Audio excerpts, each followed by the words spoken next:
Hey, Baron, how you doing today? I'm good, man. How about yourself? I'm excellent. It's great to be speaking with you. Yeah, man, you too.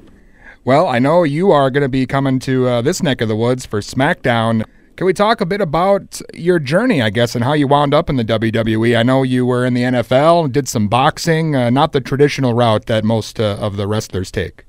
No, I definitely had a different route. Growing up playing football, my dad got me into athletics. Being from the Midwest, you play football. So I played football, and I ended up being pretty good and got a college scholarship. Played 4 years at Northwest Missouri State. I think I got to play against Mankato, and then I played against Duluth. So I'm familiar with your guys' area in the football aspect. And then definitely got into the NFL and stuck around for almost 3 years, playing offensive guard, offensive tackle, a big guy that can move.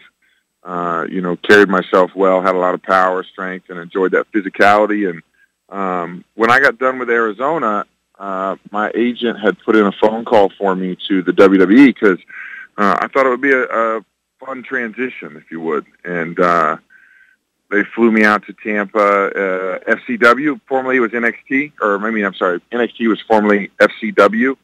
And I got a week tryout there and impressed the people that I needed to impress, and they signed me to a contract. And then the grind of WWE and that excitement all began. So it's been a pretty awesome, pretty fun ride. Well, yeah, let's talk about that a bit as far as your background goes and, the difference in the conditioning and the training and so forth for the NFL and boxing compared to wrestling. I mean, a lot of people kind of laugh maybe if they're in other sports, but I think wrestling obviously is the real deal. No, it 100% is. I tell everybody, when anybody tells me, wrestlers don't really hit each other, I mean, they're crazy because I played in the NFL with the biggest and the best that football has to offer. And after a football game, you're sore, that's for sure.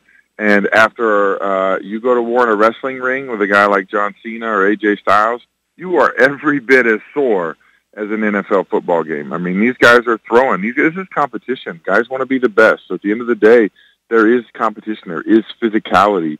And the training regimen's crazy. We don't have an off season. I'd like any other athlete in the world to, say their sport is more difficult when we don't have an off season. We're 4 days a week, every week. And we do 18, 19-day tours across the country. We're doing flights every night. The grind is real in WWE, and these guys are men, and it's tough. So I think we hold a candle to anyone else out there, that's for sure. Yeah, definitely. You mentioned growing up in the Midwest, and here, obviously we had the AWA and all the wrestling in St. Louis, so I imagine you were a fan growing up? Yeah, it was nice. My dad was a big fan. Harley Race, his shows would come through Memorial Hall, and we had Kemper Arena, and there was a lot of good wrestling that came through the Midwest. So my dad was a big fan of guys like Kamala and Harley Race, and growing up with that around the house was pretty cool. I found the big guys that I gravitated to, like Bam Bam Bigelow and Big Boss Man, big guys that could move, big guys that were violent. I actually took that attitude into playing football, and I think that attributes to my successful run in the NFL and whatnot, and has made the transition somewhat easier for me than other guys to WWE. And I think my background really benefits me, and the funny thing is, wrestling kind of started that whole thing. So it's a fun little circle I'm on.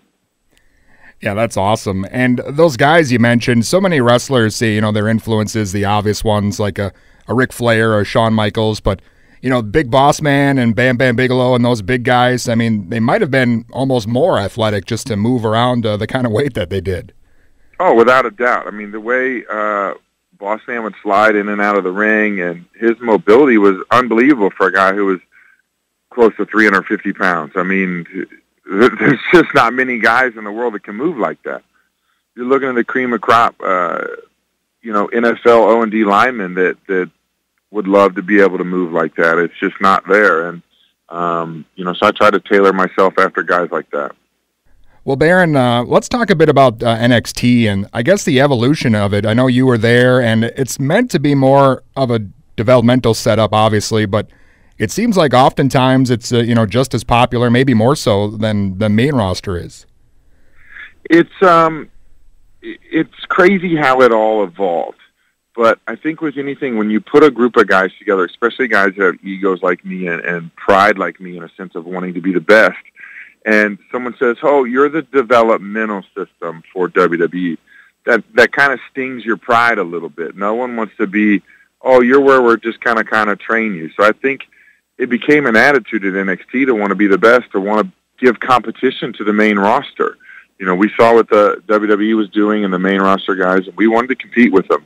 And I think the first time people really took notice that we were competing was in Brooklyn when, SummerSlam was out there and NXT did a show the night before and sold out the building at 16,000 people. And people said, wait a second, this is no longer a developmental system. This is a third brand. Now we have Raw, we have SmackDown, we have NXT. And it's no longer developmental. There are guys there who come in with zero experience and it's time to learn. But there's a sense of pride in that building that's pretty awesome. And it's kind of like rock and roll music. I attribute the fans. The fans found NXT, and it kind of had that underground rock and roll attitude to it. Guys were really pushing the boundaries, and I think it fits a great niche of wrestling fans, and they really hold NXT special because it was underground. They found it. It was cool before it was cool, and it's just got kind of an attitude to it that has made it successful, and the guys that were in it that took pride and wanted to give competition. And the coolest part is a lot of those guys that I was with in NXT who really pushed NXT to the next level and made it what it is, now they're in WWE. They're on Raw, they're on SmackDown. And so I think it's elevating the whole thing, every day. I think SmackDown is giving Raw a run for its money. I take pride in SmackDown and being Team Blue, and I want my numbers, I want our TV ratings, I want our attendance ratings to slap Raw in the mouth. And Raw wants to do the same to us. So that competition is good. And when you have those three brands fighting, it's a good thing for everybody. Yeah, definitely. And you mentioned rising to the occasion. I got to ask you about when you made your debut on the main roster. I mean, that would be nerve-wracking enough, but the fact that it was at WrestleMania in front of 100,000 some people, and then you win the André the Giant Battle Royal, I mean, that must have been, I don't know if maybe you were trying not to barf on your way to the ring, or... Yeah, it was very surreal, especially because it was unexpected. I had no idea I was going to get an opportunity to be in the André the Giant Memorial Battle Royal until Saturday night at about midnight, 11 o'clock. And the way it was said to me was pretty funny. Triple H just took me into a side room, and he goes, hey, good job tonight. By the way, you're in the André the Giant Memorial Battle Royal, while he was sending a text message, and then he just walked out. Like it's nonchalant, yeah. Yeah, he said to me like it was no big deal, and I just kind of stood there going, what just happened? It was a very surreal moment. So the excitement started right there. I don't think I slept at all that night, but going out that curtain, knowing there's 102,000 people out there, it's day one for me on the main roster, and it was surreal. And I had family there, so that made it extra special. But yeah, walking down that ramp, I thought it was like a 10-mile walk. It felt like I was never going to get to the ring. And it was don't throw up or don't cry. Those are the two things. Because it's surreal when you look around you and you see this just sea of people and the noise, and all of your hard work is paying off in that moment. It's very surreal. Well, yeah, and it definitely is paying off for you, as you mentioned being at WrestleMania, your debut. But then I assume it seems like you're in the mix now with a lot of the top guys, so you're going to be probably leaving this WrestleMania with maybe the Intercontinental Championship. Yeah, it's something after winning the André the Giant Memorial Battle Royal and throwing a guy like Kane out last. I mean, that is an awesome achievement. But when you have someone who takes pride like I do in what I do for a living, what's next? What am I going to accomplish next? In WrestleMania, if I get an opportunity at that IC title, I mean, that's something I will leave with. I'll put everything I have out there to leave with that.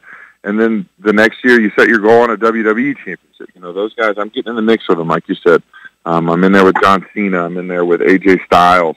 Those guys are the top right now, and I'm putting up a fight with each and every one of them. So, the goal this year is if I get a chance to go for that IC title, I'm taking that home, and then WWE championship is next. It's just a ladder you want to keep climbing, and then when you get to the top, how long can you keep kicking everybody else down?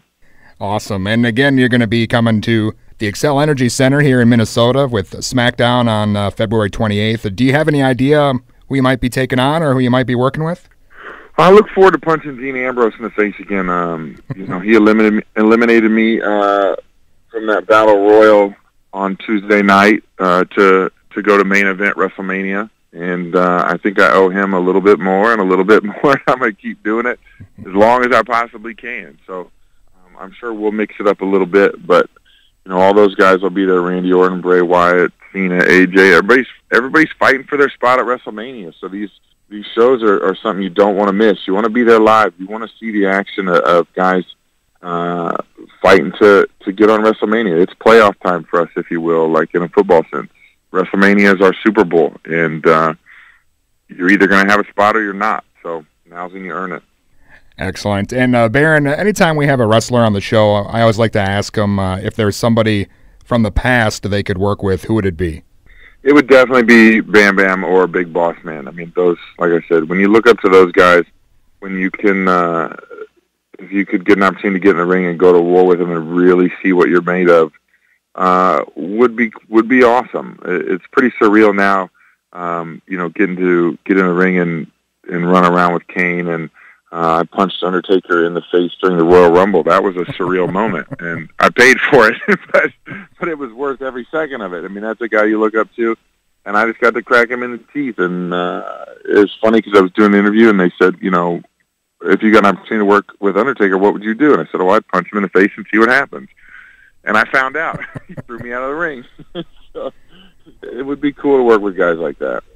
Awesome. Again, looking forward to seeing you, and I'm a huge wrestling fan, and it's great to find out that you grew up as one as well, and I wish you well, and thanks a lot for being on with me today. Much appreciated, brother. All right, thank you. Thank you. All right, bye-bye.